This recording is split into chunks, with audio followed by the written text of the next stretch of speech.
144 lang. Mag-unlock. Kaya mo na? Okay, sige.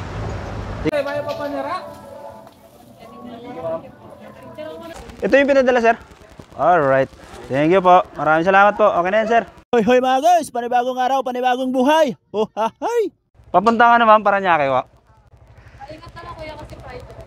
At nandito nga pala tayo ngayon mga guys sa Maynila. Dito ay inabutan na tayo ng ulan mga guys. Pero sige lang, biyahe lang tayo mga guys. Sa mga oras na to mga guys ay pabugso-bugso yung ulan. At dito nga mga guys ay hawak ko na yung item ni customer. At ang sabi nga ni customer dito ay ingatan ko daw dahil babasagin nga ito. Sabi ko sige lang ma'am, ingatan ko lang po ito. Ang biyahe nga pala ito mga guys ay sa Parañaque, Bernabe, Phase 2. At ang binayad ni madam ay 170 pesos. At habang inaayos ko nga yung item ni madam mga guys ay nakakuha ako ng booking. Sakto mga guys, hindi na ako mag-aantay o hindi na ako tatambay para magantay ng booking. Kasi pag ganitong maulan, ang hirap tumambay.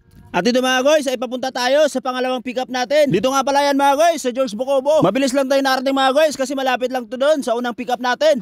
Pick up, sir. Parañaque. Parañaque, sir.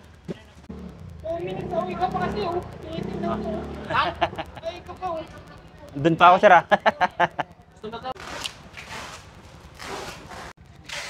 144 lang. Iwan pa lang yung Mandaluyong ay. 144 na ibigay ko. Baliktad. Baliktad. At dito mga guys ay dala-dala ko na yung item ni sir. I-tape ko na lang sa motor to mga guys. Guys, na-pick up na natin lahat ng item na i-deliver natin papuntang Parañaque. Ito mga guys, unahan lang to ng SM Sukat mga guys. Ito. Unahan lang yan ng SM Sukat, i-deliver natin. Medyo maambon-ambon pa rin mga guys. Oh. Medyo madilim pa rin. O tara mga guys, deliver muna natin. So yun mga guys, dito na tayo sa Adriatico dumaan mga guys, papuntang Quirino Highway. Mga ilang minutong takbuhan mga guys, ay nakarating na tayo dito sa flyover ng EDSA. Dito ay medyo bumagal tayo mga guys. Pero pagdating natin sa Parañaque mga guys, ay mabilis naman at walang traffic. Kaso inabot lang tayo ng stoplight dito mga guys. Pagkatapos ng ilang segundo na stoplight mga guys, ay dire-diretso na tayo. Hanggang sa makarating na tayo dito sa unang drop off natin.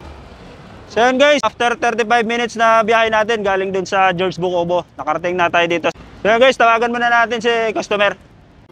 Sir, alala mo. Deliver. Opo. Sige mo na. Mag-unlock. Kaya mo na? Okay, sige. Thank you. Drop off na natin yung item dito. Nakuha na rin ang customer natin. Sunod natin drop off guys, yung dun sa Bernabe Phase 2.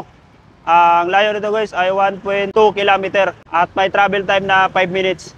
Tara mo na guys, deliver muna natin. So guys, inabot na tayo ng ulan dito sa pangalawang drop off natin. Sakto. Ulan, Nabot tayo na ulan mga guys. Tawagan ko muna si customer mga guys para lumabas sila, magpakayong na lang. Pagkatapos nga nating tawagan si customer mga guys, ay lumagpas pala tayo ng ilang kanto. Kaya dito ay bumalik ako kahit medyo maambon-ambon. Ito yung pinadala, sir. Alright. Thank you po. Maraming salamat po. Okay na yan, sir. At yun mga guys, item drop off. At sa mga oras na to mga guys, ay tuloy-tuloy talaga yung ambon. Kaya nagdesisyon na lang ako mga guys, na uuwi na lang. Para sa akin ay goods na yung kinita ko. Di ba aling maliit? Ang importante mayroon mga guys. Paano mga guys? Hanggang sa muli. Oh ha, hay!